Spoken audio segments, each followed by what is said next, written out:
Sciences, des sciences, mathématiques, théorie, physique, philosophie, conférences, archéologie, nature.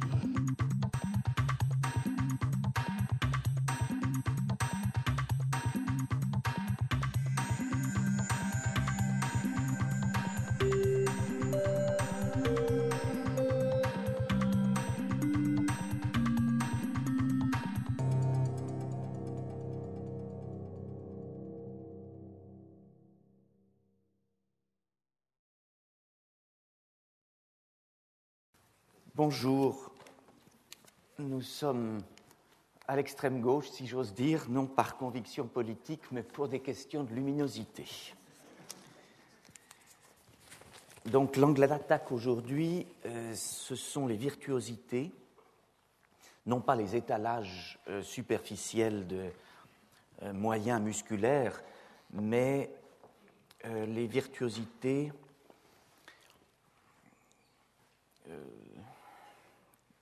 faisant partie d'un projet de composition et étant vecteur de sens particuliers. Nous commencerons à un moment de notre histoire du piano ou des instruments à clavier où nous croyons que ces virtuosités peuvent être prises en charge dans notre démonstration par le piano actuel.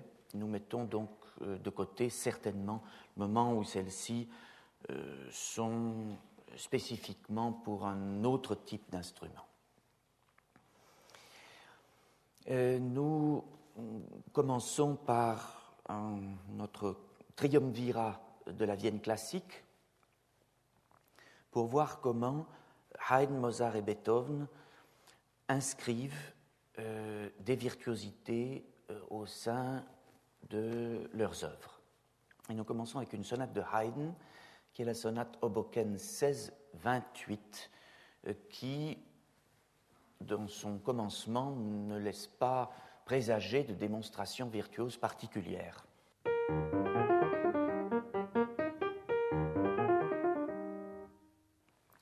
Mais un peu plus loin, on a un moment de suspension.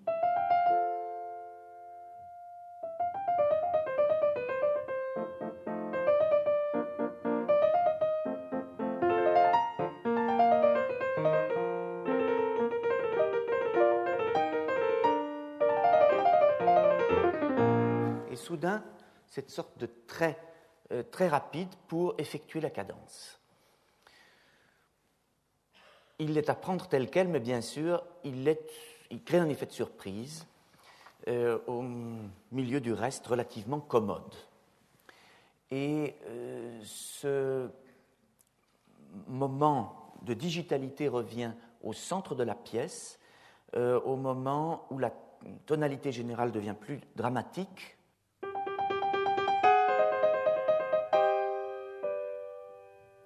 Et en fait, nous retrouverons les mêmes trilles annonciateurs de notre petit torrent de notes.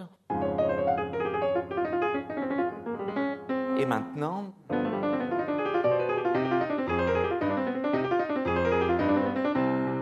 comme Haydn répète son passage, alors il est beaucoup plus long. Donc on voit qu'en fait, ce moment de virtuosité aide à souligner un moment de cadence ou ici un moment de dramatisme.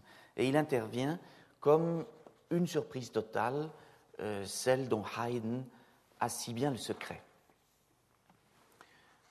Souvent chez lui, il ouvrira soudain la fenêtre pour la virtuosité à un moment souvent inattendu. Un moment beaucoup plus attendu, en revanche, c'est le troisième mouvement, ou le dernier mouvement, plus exactement, puisque les sonates n'en ont souvent que deux, qui est souvent un moment très ludique et assez rapide, comme ce presto à deux personnages, les deux mains, qui dialoguent sans cesse.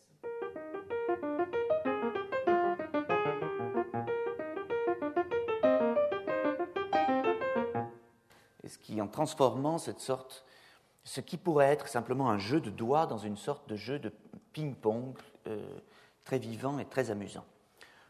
Au fur et à mesure des variations de ce final, on va ajouter des notes et donc des difficultés, mais ça va toujours être sous forme de plaisanterie.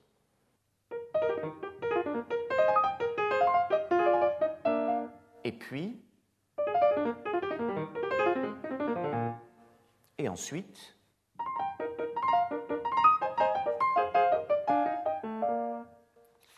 et enfin,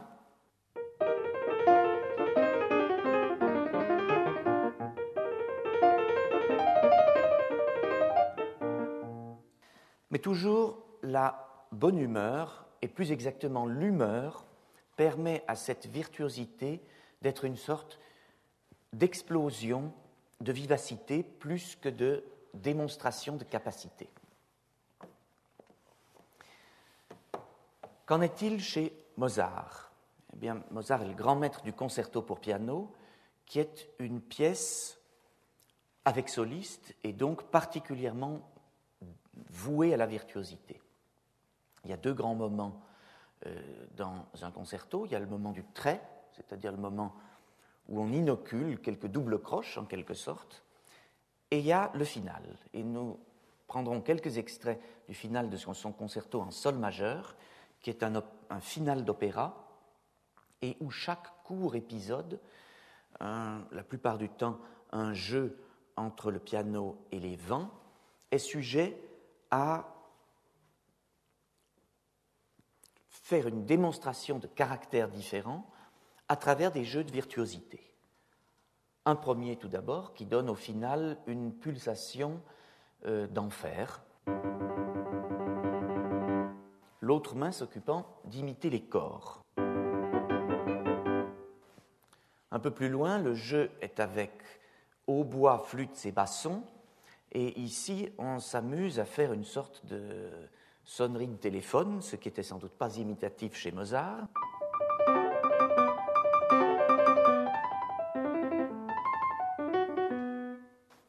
Et ainsi de suite. Un peu plus loin, on a une démonstration de gamme qui est bien trop banale en elle-même. Si elle n'était assortie à la fin d'une note répétée un peu comique, et si elle n'intervenait après une sorte de menace à la monostatos. En fait, c'est une démonstration permanente de tous les trucs possibles pour rendre vivant sur scène une quantité de caractères tous plus irrésistibles les uns que les autres. Et on pourrait vraiment nommer les différentes chanteuses ou chanteurs de son cosy ou de ses noces de Figaro.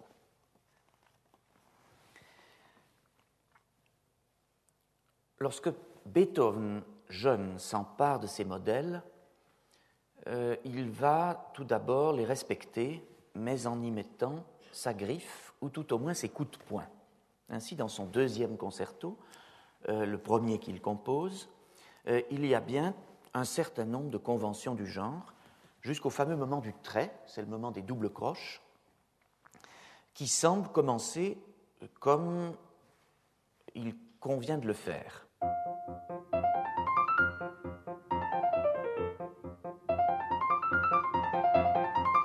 Mais après ce moment de détente enjouée, et sans crier gare, commence un moment extrêmement combatif, presque furieux, d'un tout autre ton.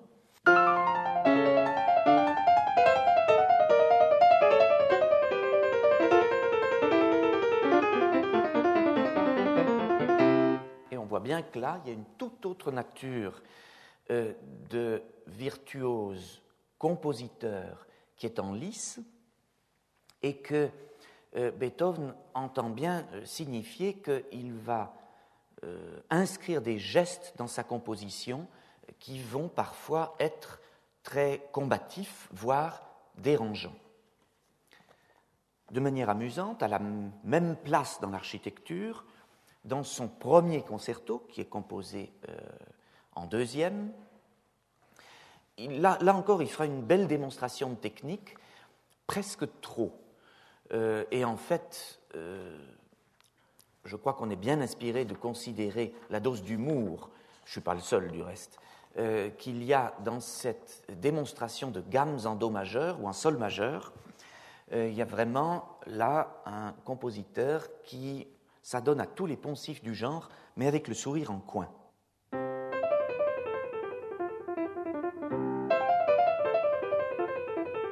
Et et encore une fois, et encore une fois, et ainsi de suite. Beethoven, on a l'impression, joue vraiment avec ces cadres qu'il va bientôt faire exploser. Et précisément, comment va-t-il les remettre en question? Eh bien, avec sa puissance abrupte de contraste et avec son originalité qui lui fait prendre des décisions inattendues à tout bout de champ. Examinons un instant le célèbre premier mouvement de sa sonate Appassionata.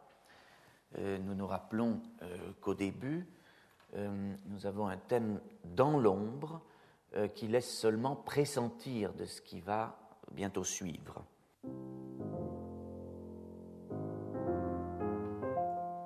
Et puis une question bien énoncée.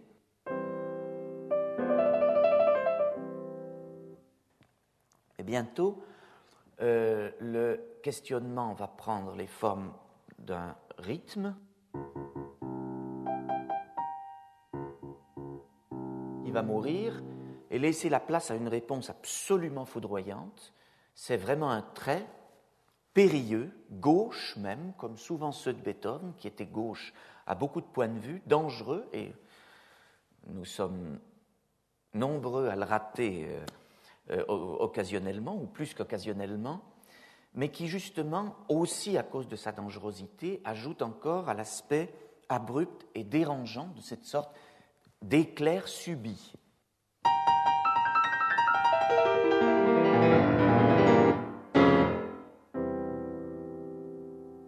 En fait, on voit bien combien la violence du tempérament Beethoven répond par coups de patte à ces questionnements qui le hantent. Et en fait, cette introduction décrit un peu la sonate. C'est ainsi que ça se passera. Il y aura des interrogations thématiques et des travails thématiques très forts, et à des moments clés, des gestes torrentiels avec des formules très simples, mais d'une efficacité redoutable.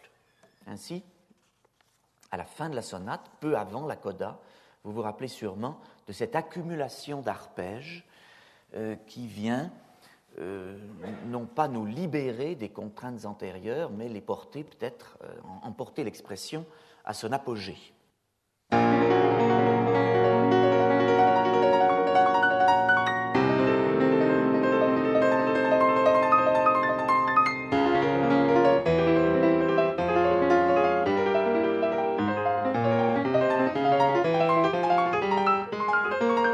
Etc. Alors bien sûr, la formule en elle-même est très simple. Chaque main joue un arpège très court. Mais justement, les mains combattent toujours. Et s'il n'y avait cette architecture formidable auparavant, ce moment de clé de voûte pourrait paraître un peu gratuit. C'est naturellement à cause de la place que ce geste joue dans l'architecture qu'il acquiert cette sorte de plénitude tourmentée. Naturellement, Beethoven ne se contente pas aussi simplement d'établir le geste tel quel, il le travaille, comme il travaille tout ce à quoi il touche, il le comprime en quelque sorte. Ce geste devient de plus en plus court jusqu'à ce qu'il évolue degré par degré et non pas ensemble de degrés par ensemble de degrés. Un peu plus tard, on retrouvera le jeu dangereux d'arpèges décrivant l'instrument dans tout son espace et combattant avec ses frontières.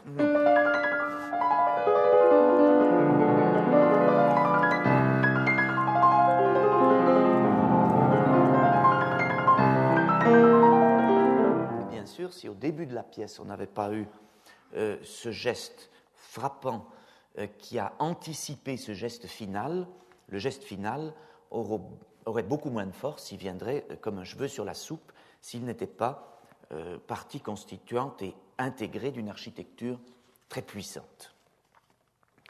On sent ici comment le maître à penser Beethoven arrive à intégrer les gestes débordants du virtuose Beethoven.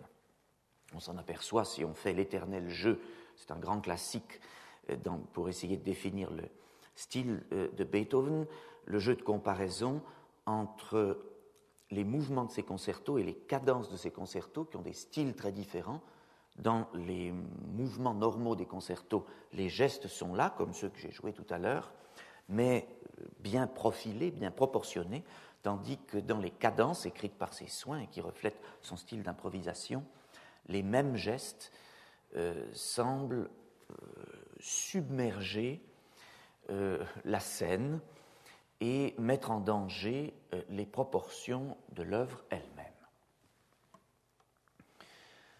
Sans doute aucune œuvre ne porte à un tel degré d'élévation cette symbiose extraordinaire entre ce risque d'une virtuosité et cette réflexion de composition, cette mise en ordre audacieuse que la sonate opus 106, la sonate Hammer-Clavier, dont nous avons déjà parlé plusieurs fois.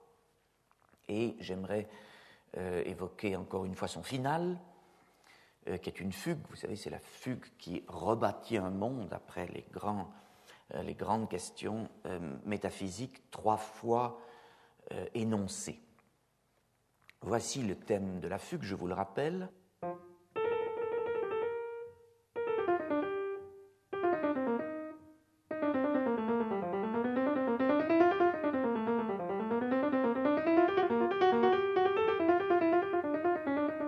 Alors, ce thème est fascinant à plus d'un titre.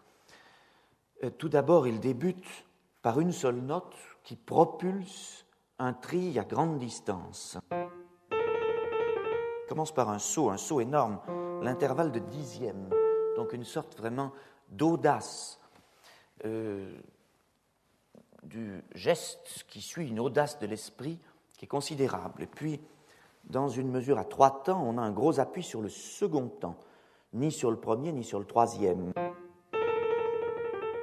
qui crée donc une sorte de déséquilibre ou d'impatience pour ce qui va ensuite se dérouler. Ensuite, il y a cette matière trille, la matière beethovenienne par excellence, qui va devenir l'emblème et le signal de ce thème. Mais un trille n'est pas toujours confortable à jouer, et selon son positionnement et sa combinaison avec d'autres éléments, il deviendra un enjeu de virtuosité capital. Ensuite, on voit bien que le thème se cherche. Cette simple gamme est en fait un essai de rebâtir. Et on voit le thème se forger sous nos yeux.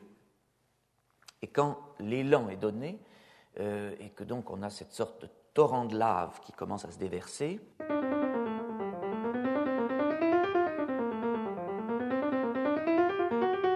on sent la force du travail de l'esprit qui se cherche toujours avec ses retours sur les mêmes notes pivots, avec ses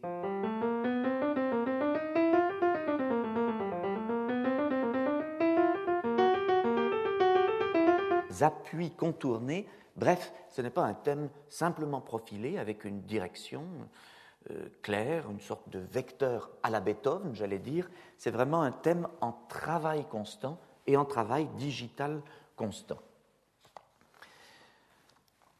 Bien sûr, lorsque cette fugue va s'organiser, donc lorsque les voix vont s'imiter et que les mains auront à prendre en charge cette polyphonie, alors la virtuosité sera d'autant plus un défi qu'elle est totalement inhabituelle. En effet, Beethoven développe son principe de fugue à l'extrême, de façon très originale, et donc entraînera des gestes qui, eux aussi, qui sont peu coutumiers. Prenons comme exemple ce moment où il combine le thème avec lui-même. Un thème, disons, à peu près jouable, combiné avec lui-même, n'est qu'affaire de polyphonie. Dans ce cas-là, on a vraiment affaire à une sorte de jeu d'écartèlement manuel très spécifique.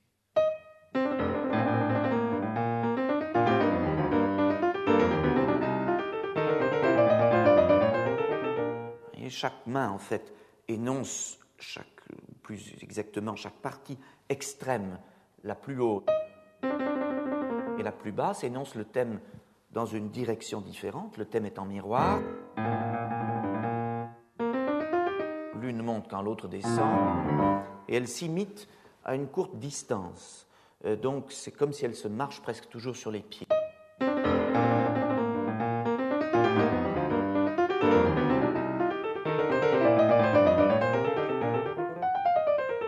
On voit bien ici que cette essaie de trouver toujours des situations polyphoniques différentes et très audacieuses entraîne vraiment une difficulté de réalisation très particulière. On s'en rend compte un peu plus loin lorsque le même principe est appliqué, mais cette fois-ci avec deux parties synchrones. On s'aperçoit au demeurant que plus on va en avant dans la composition, plus l'espace déployé est considérable. Et on est bientôt assez proche de la fin, et voici l'énoncé des deux thèmes.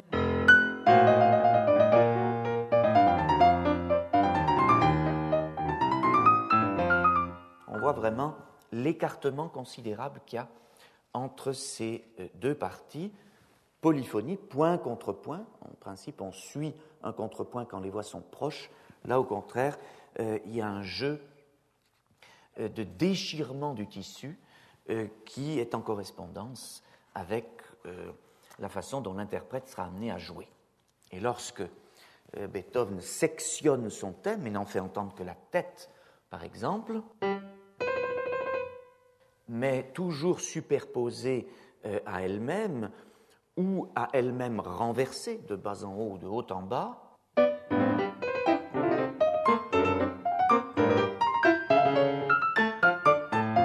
c'est presque de nouvelles techniques dont il s'agit.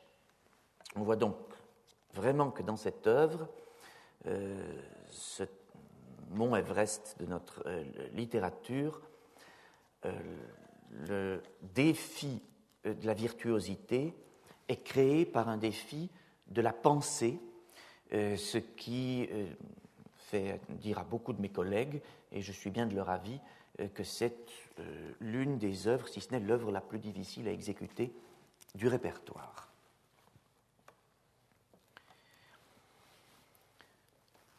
Nous abordons maintenant un des âges d'or de l'écriture pour piano, avec la génération romantique, celle qui commence en 1810.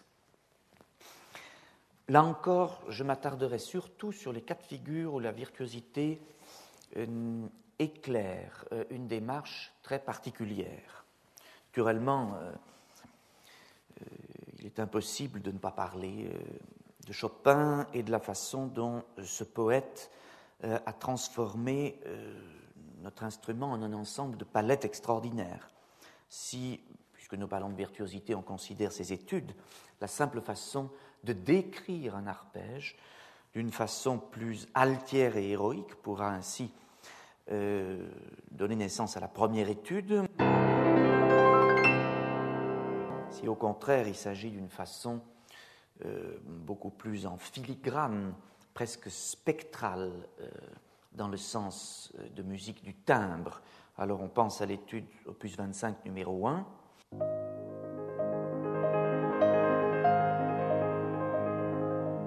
Et au contraire, si l'on veut explorer les dimensions de plénitude de l'instrument et du geste du virtuose, on pourra évoquer la dernière des études.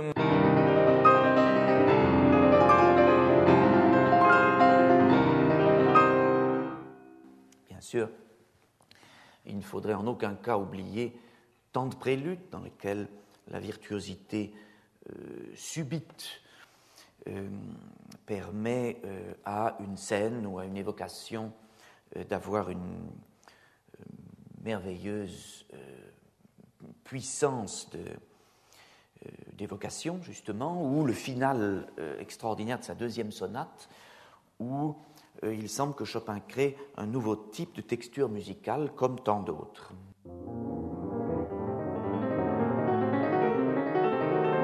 Du jamais entendu, du jamais vu en musique. Mais dans beaucoup de ces cas de figure, il s'agit de compositions univoques, n'est-ce pas? Créer un type de situation qui caractérise un morceau. Et comme vous l'avez constaté, nous penchons plus particulièrement sur le cas de morceaux à la composition plus complexe et où différents types de virtuosité peuvent être en jeu, ou alors tout simplement, comme dans le cas de Haydn, où la virtuosité, si on peut être schématique, va spécifiquement souligner un moment particulier d'une composition. De ce point de vue-là, vous comprendrez que de la production indescriptible de Liszt et de son génie pour avoir transformé notre instrument, je retiendrai sa sonate, son chef-d'œuvre compositionnel, même si ce n'est pas le plus virtuose de ses morceaux. Je le retiendrai parce que la façon de travailler ces thèmes par la virtuosité est particulièrement éblouissant. Prenons par exemple le début de la sonate. Ce sont ces 3 notes répétées en syncope.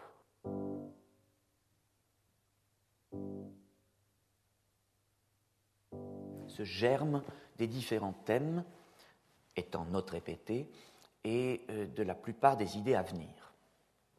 Eh bien, très vite, lorsque la pièce va commencer avec son allegro energico et que, si on veut, Faust rentre en scène, ce sont les mêmes sols, cette même répétition, qui va poser les fondements du thème.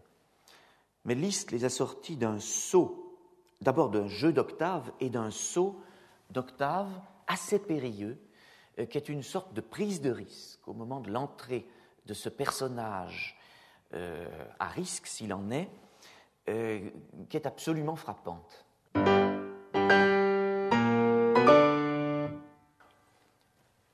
J'ai, peut-être comme vous, souvent entendu un démarrage prudent de ce rythme qui, à mon avis, en tue précisément l'audace. Je crois que c'est quand il y a ce risque du saut virtuose qu'on a vraiment tout l'impact du contenu de ce thème et de l'idée qu'il véhicule. Si nous pensons à la suite de nos 3 premiers, de notre idée germe, disons, de nos premières notes répétées, vous vous souvenez, il y a cette fameuse gamme.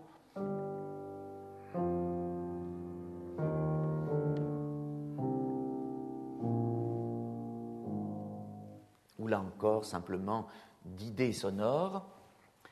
Et ce matériel va se retrouver dans beaucoup d'endroits clés. C'est parce qu'il a cette signification d'origine symbolique si forte qu'il va donner beaucoup de force à certains passages. Ainsi, quand notre thème de Faust revient triomphalement en Do majeur, vous vous rappelez ?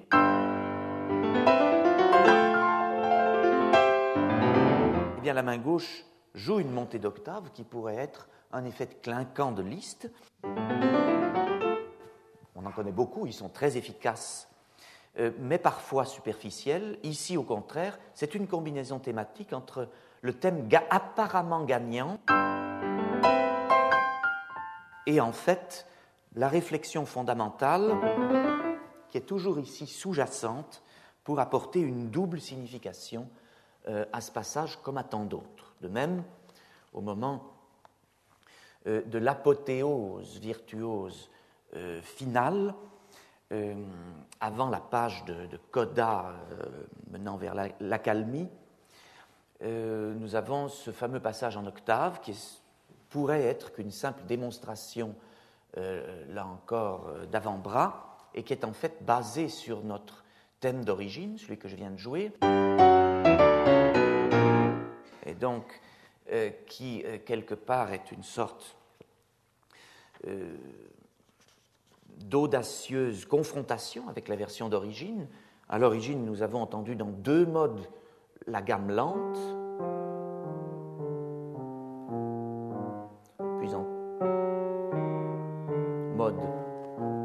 tzigane, et ici nous l'entendons une fois en mineur, une fois en majeur. Donc l'idée du majeur et tout ce qu'elle symbolise triomphe, et au fur et à mesure, alors cet élément thématique s'emballe.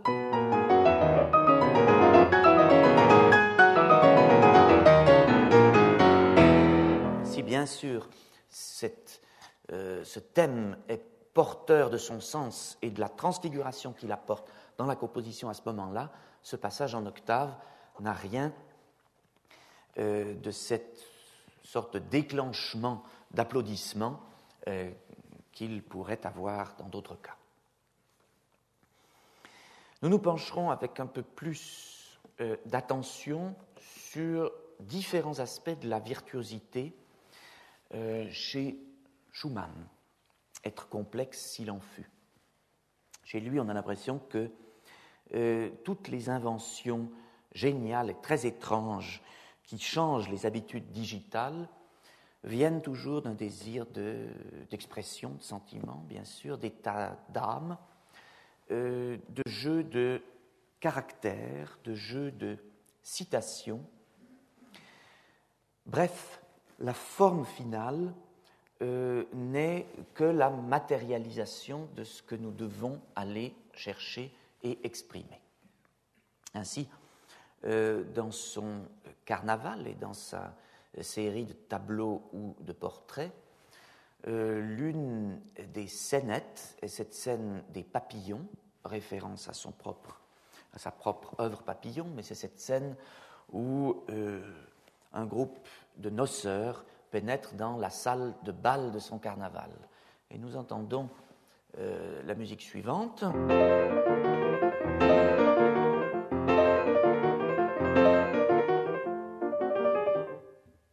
Est-ce une absence d'intention de sa part qu'on n'y comprenne pas grand-chose? Certainement pas. En fait, on y comprend quelque chose et pas grand-chose tout de même. On comprend très bien le signal de cor, quasi corni, écrit Schumann de la main gauche. C'était des instruments joués par la troupe en train de défiler, on n'en sait rien. Par contre, la main droite, elle, fait une sorte de mouvement brisé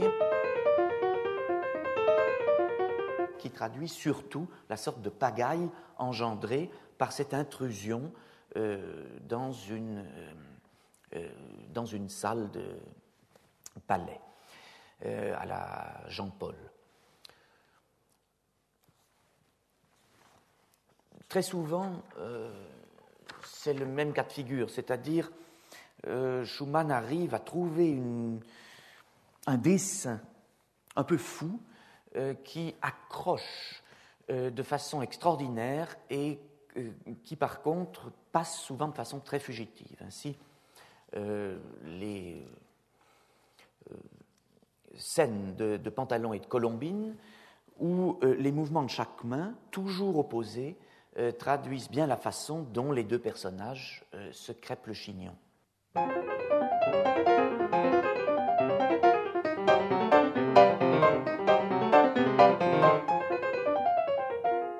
Et pour continuer avec les virtuosités, puisque c'est notre thème d'aujourd'hui, celle d'un personnage cité, le fantasme de toute cette génération, Paganini, qui a voulu être imité ou servir de modèle tant de fois, et qui en effet ici se retrouve certainement à la main droite,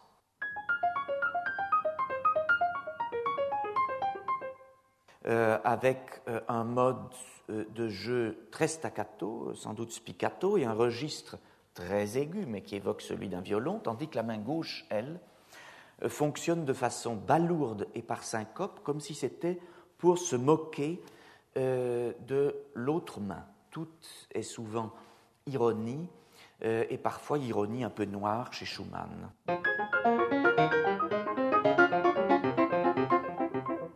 On voit bien un jeu de virtuosité, mais avec un double jeu. Chez le Schumann très organisé, par exemple des études symphoniques, qui rendent un hommage à la grande polyphonie allemande, alors on retrouve beaucoup d'écritures en canon, par exemple. pour traiter le thème de cette série de variations que Schumann appellera fantaisie à un moment donné avant de les appeler définitivement études, ce qui en dit long sur sa façon de vivre la virtuosité. Mais quand ce canon imitera des sortes de cavalcade d'elfes en quelque sorte à la Mendelssohn, alors il deviendra vraiment un sujet de virtuosité. Créant des jeux de décalage et de croisement très particuliers. De même, lorsque l'imitation sera vraiment quasi immédiate, créera une sorte de situation haletante, c'est pour mieux traduire sans doute les affres de la passion.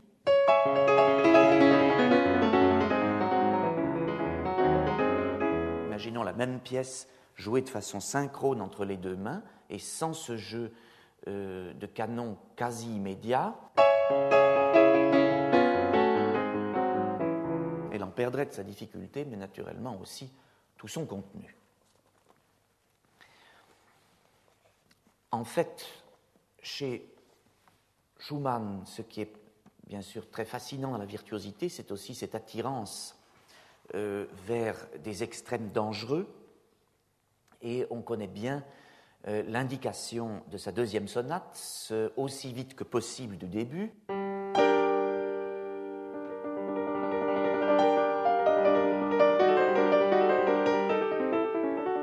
Et que veut-il dire justement ce aussi vite que possible, puisqu'il sera suivi à la fin du morceau d'un plus vite. Et d'un plus vite encore pour la coda. Alors, toutes les interprétations sont possibles, mais ici, en dehors de la folie des doigts, c'est bien sûr la folie du sentiment, et peut-être un pressentiment de la folie tout court, qui fait que les doigts sont entraînés vers un type d'abîme qui créeront des types de musique très particulières. Que dire de la fin du troisième mouvement de cette sonate, qui nous redira des doubles croches qu'on a entendues depuis l'origine, mais dans une sorte de frémissement ivre.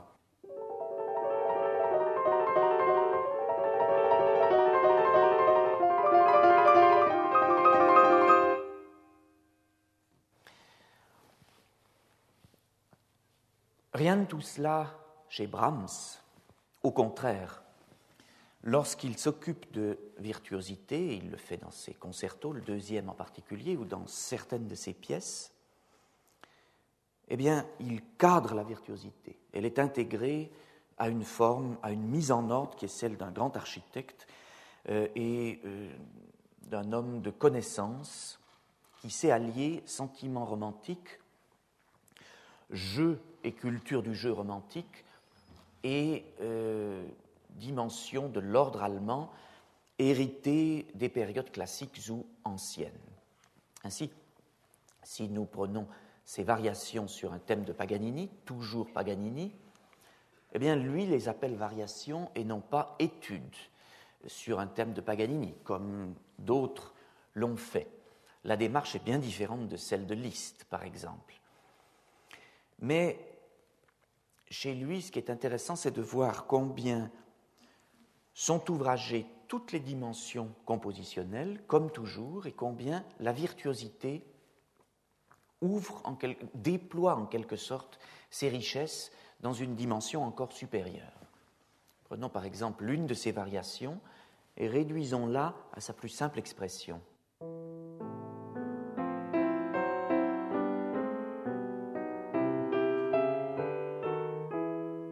Ça pourrait être une sorte de Klavierstück supplémentaire, non pas opus 120, il aurait sonné de façon très différente, mais par contre, le fait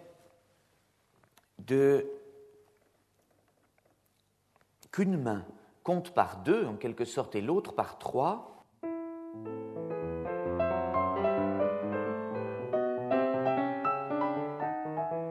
apporte au flottement du sentiment poétique et de la rythmie quelque chose de très brahmsien. Mais le fait aussi de déployer l'une des parties et l'une des mains dans l'espace, tandis que l'autre reste en place, ouvre un espace, lui aussi très brahmsien, mais qui nous amène aux frontières d'un morceau virtuose.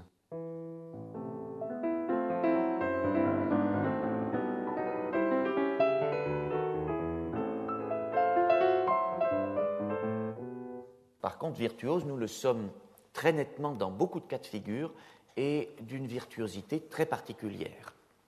Puisque nous évoquions le Brahms rythmicien et polyrythmicien, c'est une dimension qui apporte tant de richesse à sa musique. Que dire de cette variation où l'une main martèle à 4, tandis que l'autre, au contraire, égrène à 3. Mais 3 divisé par 3. En effet, les arpèges d'accompagnement divisent par 3, mais les arpèges ne vont jamais dans le sens qu'on aurait imaginé. Ce qui crée encore un mouvement combiné supplémentaire. Alors tous ces mouvements combinés ensemble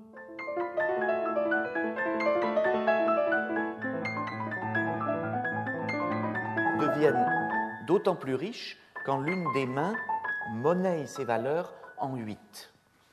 On voit bien là comment ordre et virtuosité atteignent vraiment des sommets. Également, quand Brahms, en bon contrapuntiste, veut faire un mouvement contraire entre chacune de ses voix,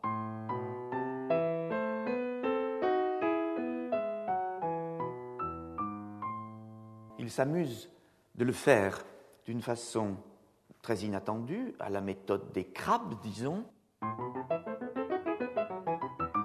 seulement entre deux des doigts, le pouce et le deuxième, qui sont si difficiles à faire agir ensemble, comme s'il s'agissait de l'un de ces 51 exercices pour le piano, tout en doublant certaines des notes à l'octave. Pour apporter les petites étincelles à ce scherzo. On voit là encore combien l'homme de connaissance a voulu inscrire la virtuosité dans un projet aussi profondément senti que réfléchi.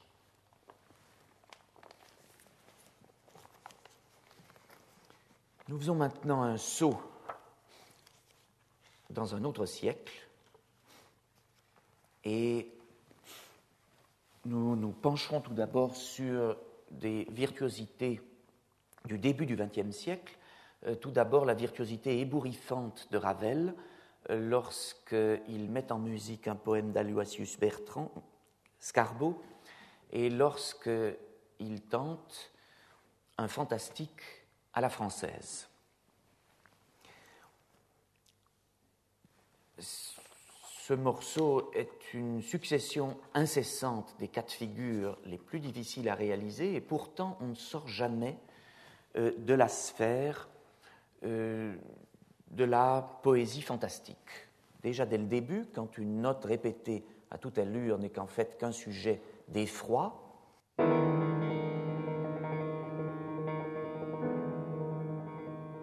ou ensuite lorsqu'il déploie tout un arsenal d'arpèges ou de notes répétées que vous connaissez bien et qui lui permet de donner une réponse personnelle au poème.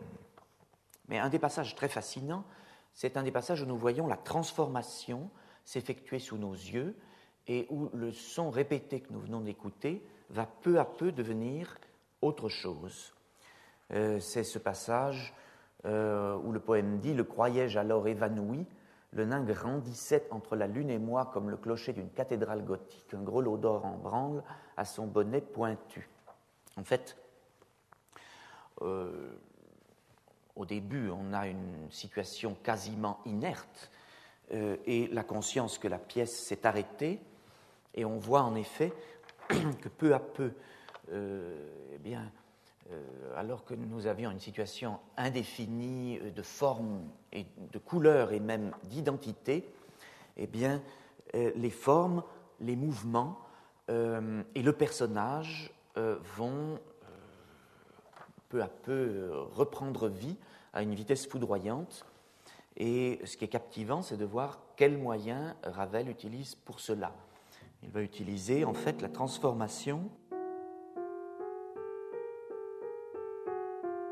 d'un tout petit intervalle de secondes, joué soit par le même doigt, soit par deux doigts conjoints, qui alternent, ce qui crée une sorte de situation très informe et indéfinie au début, mais dans la transformation, vous allez l'entendre et vous vous en rappelez sûrement, va aboutir à un type de figure de type très diabolique.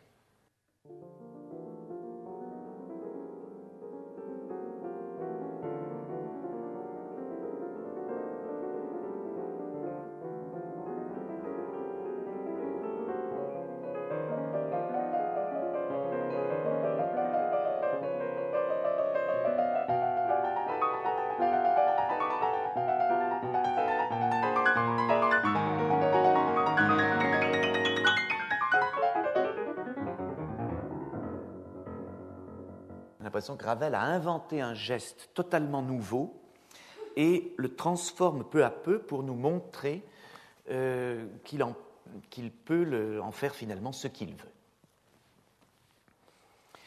De la part de Debussy, qui n'est pas le premier compositeur que l'on imagine comme grand créateur virtuose, nous avons certaines pièces, certaines de ses études pour piano qui représentent des sommets dans le renouvellement et l'imagination pour le traitement de vieux procédés techniques. Lorsqu'il s'empare, par exemple, de l'octave, eh bien, c'est pour nous proposer au départ une sorte de valse dionysiaque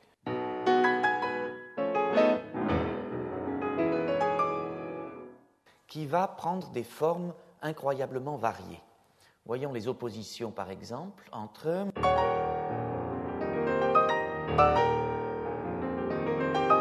ces figures en épanchement résonnant et au contraire ces autres figures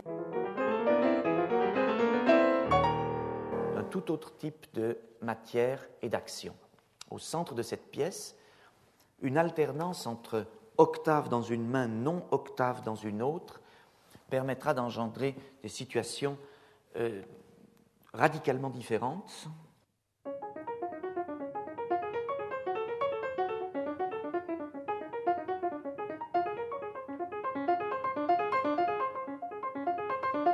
Tout d'abord très sèche et presque héritée d'une écriture claveciniste, puis au contraire ensuite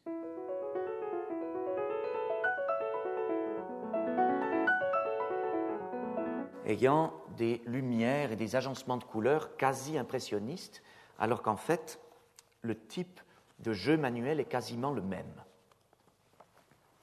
Même jeu lorsqu'il décidera d'aborder la question des notes répétées et qui lui permettra d'avoir une ironie certainement pas inférieure à celle de Schumann. Et dans ce morceau, tout en pied de nez, de créer des accompagnements en camailleux ou au contraire des gestes extrêmement stridents.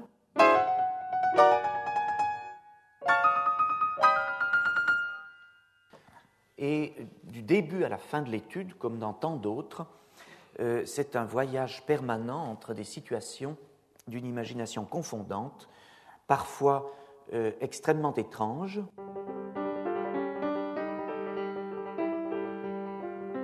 parfois au contraire très harmonieuses.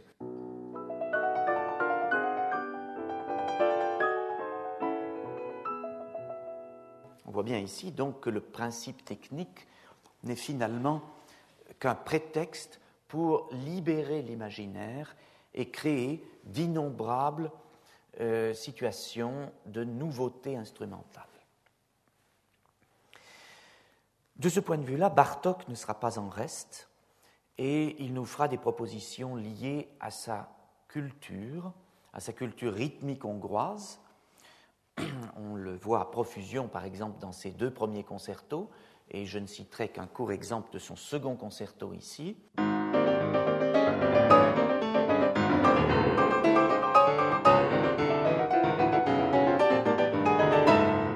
Où les jeux virtuoses sont beaucoup basées sur ce que nous étudierons au cours de notre prochaine séance dédiée au comptage du temps, pulsation et rythme.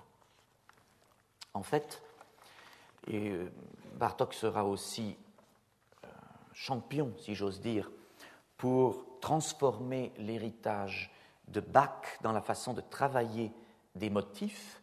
Et lorsque ces motifs sont très virtuoses, ça peut donner à ces cadences une force dynamique irrésistible.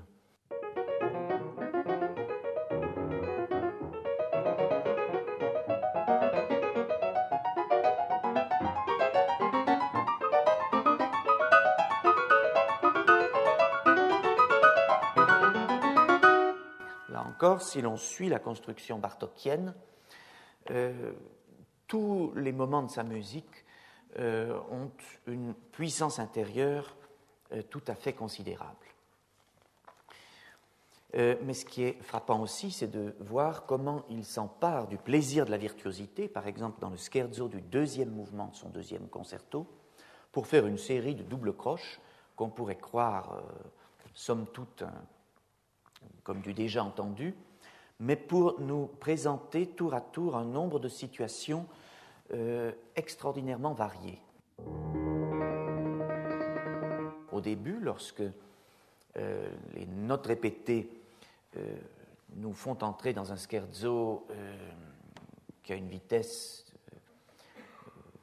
allant au-delà de toutes les limites autorisées, un peu plus loin, lorsque nous entrons dans une sorte de vol du bourdon revu par lui-même,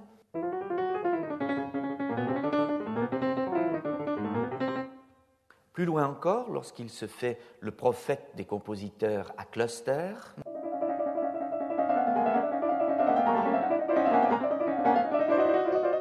et chaque fois qu'il s'empare d'une figure, c'est pour la transformer, même lorsqu'il nous met en situation périlleuse. Ainsi, lorsqu'il enchaîne les gammes, c'est toujours pour explorer des situations de mode ou de combinaisons d'intervalles sophistiquées.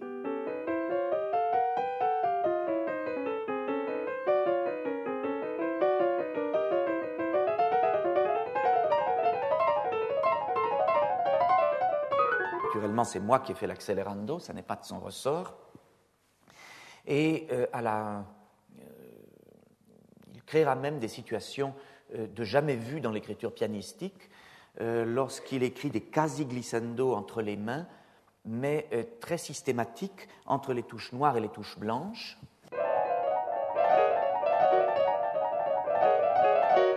Et tout ceci ne serait rien si ce n'était en fait pas que la trame pour une écriture d'orchestre qui se greffe constamment sur cette référence pour l'élargir. Et chacun des cas que je vous ai décrits donne l'occasion de déployer un arsenal d'orchestration plus séduisant qu'à la page précédente. Ce principe de la toccata hante les compositeurs naturellement depuis toujours, et ce qui est captivant, c'est de voir comment il est régulièrement régénéré. Ainsi, lorsque Pierre Boulez s'en empare, et on sait que c'est un féru de toccata, dès sa première sonate, il l'écrit non pas avec la régularité traditionnelle, mais avec une irrégularité rythmique et de motifs tout à fait remarquable. En effet, si je désolidarise chacun des petits groupements qui sont associés, voilà ce que ça donne.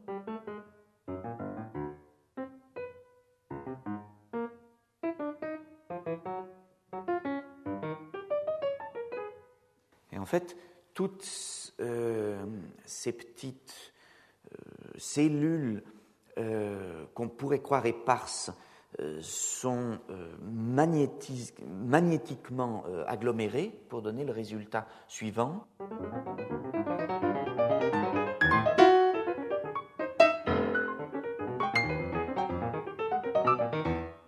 Si, avec Beethoven, on avait un travail sur les cellules qui aboutissait à un certain déchirement du tissu tout à l'heure, dans ce cas de figure, on va beaucoup plus loin. Et le cas de la deuxième sonate sera exemplaire de ce point de vue, puisque le matériel thématique est entièrement constitué de cellules de ce type qui s'imitent, se croisent, se joignent, et lorsque le thème sera traité comme Beethoven traite le sien, c'est-à-dire en imitation en quelque sorte, alors ces croisements de cellules seront extrêmement intriqués et seront des défis d'exécution manuelle.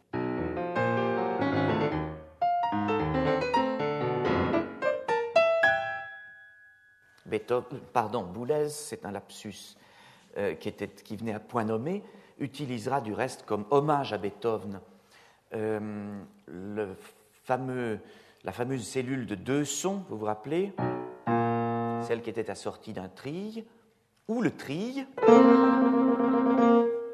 Et lorsque cette cellule fera une petite strette, un ensemble d'imitations, c'était le cas de la sonate de Beethoven tout à l'heure, alors là encore, on aura des intrications défiant le virtuose.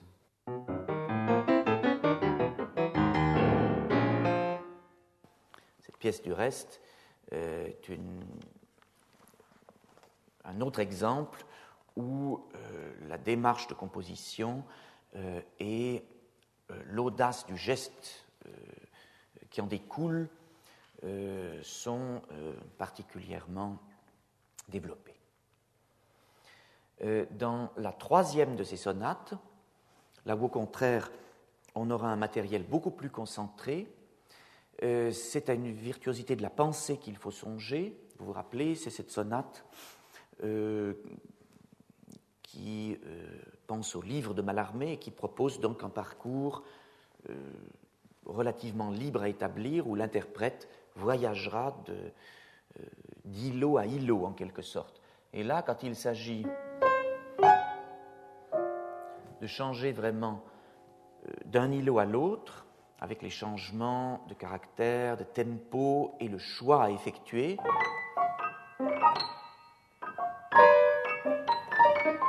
et puis surtout le fait d'œuvrer toujours dans la discontinuité, alors on aura un autre type de virtuosité, très évidemment.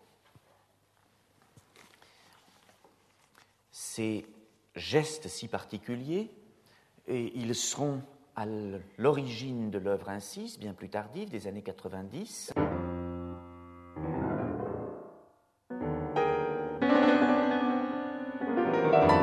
Mais pour être ensuite traités de façon très systématique. Chacun de ces gestes va être répété selon un certain principe d'alternance avec les autres, créant un type de virtuosité extrêmement personnel et là encore qui suppose donc la création de la part de l'interprète de moyens qui n'existaient pas jusque-là.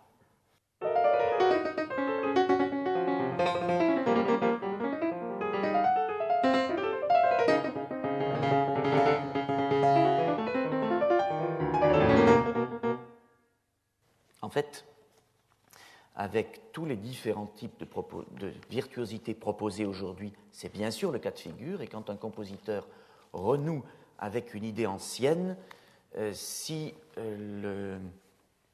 l'imaginaire et le geste visé sont différents, alors il faut trouver de nouveaux moyens.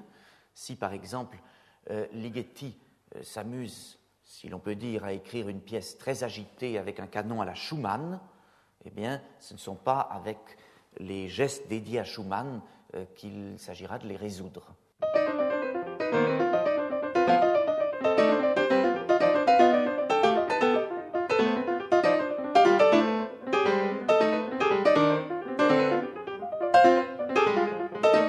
Chaque main joue exactement la même chose, mais en léger décalage. Ce qui est étonnant, c'est combien ici on peut perdre la conscience du canon. Comment recycler une vieille technique pour en faire du neuf, c'est naturellement l'une des attitudes éternelles des créateurs, et on notera avec amusement que, alors qu'avec cette 17e étude, on avait un type de technique, avec la 18e, qui s'appelle canon précisément, Ligeti demande de jouer 2 fois l'œuvre, une fois très vite, mais avec les rubato nécessaires à l'exécution du morceau, telle est sa difficulté, et une autre fois encore plus vite, mais cette fois-ci sans rubato. On voit que l'esprit de dépassement et d'une certaine folie que nous avons évoquée tout à l'heure dans le cadre du romantisme allemand a toujours droit de citer à la fin du XXe siècle. Du même Ligeti, un travail toujours rythmique peut créer un autre type de virtuosité, par exemple, lorsque des décalages entre les 2 mains, l'une jouant ceci et l'autre cela,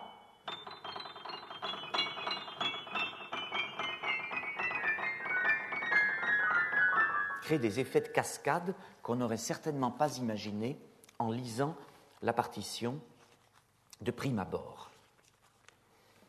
Je terminerai par une pièce plus récente, c'est du presque dernier cru de 2006 d'Elliot Carter, le plus jeune de nos compositeurs de par sa fraîcheur et sa créativité jaillissante, et qui, à 98 ans, a composé une toccata pour piano d'une extrême vivacité nommée Catenaire. Dès qu'on entend la pièce, elle se passe de toute description ou d'explication technique.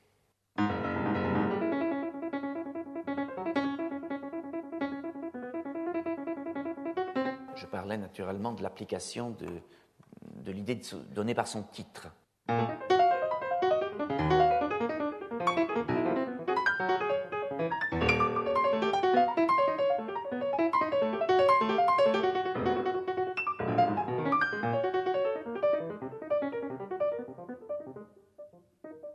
Voilà, naturellement, la grande surprise est de voir un morceau très brillant de la part d'un compositeur polyphoniste, un morceau à une ligne, une toccata traditionnelle. Mais comme vous avez entendu, le jeu ici, c'est de faire perdre totalement la notion de ce principe même en renouvelant le genre. C'est donc une sorte de jeu par rapport au morceau virtuose hérité de la toccata. Là encore, une sorte de jeu de cache-cache et d'humour suprême d'un compositeur qui domine tellement bien sa discipline. Voilà, si nous revenons aux origines étymologiques du mot virtuosité, alors nous pensons bien sûr au mot courage, et trop souvent, la virtuosité instrumentale fait penser au courage physique, celle qui consiste à réaliser des pièces qui, de ce point de vue-là, en mettent plein la vue, comme on dit. L'objet de cette heure passée ensemble était de montrer combien, lorsque ce courage du corps que nous avons exploré un peu au cours de notre dernière séance, est jointe au courage de la pensée, au courage des émotions et au courage de l'imaginaire, et bien combien cette dimension peut avoir de sens et combien elle peut être transcendée. Je vous remercie de votre attention.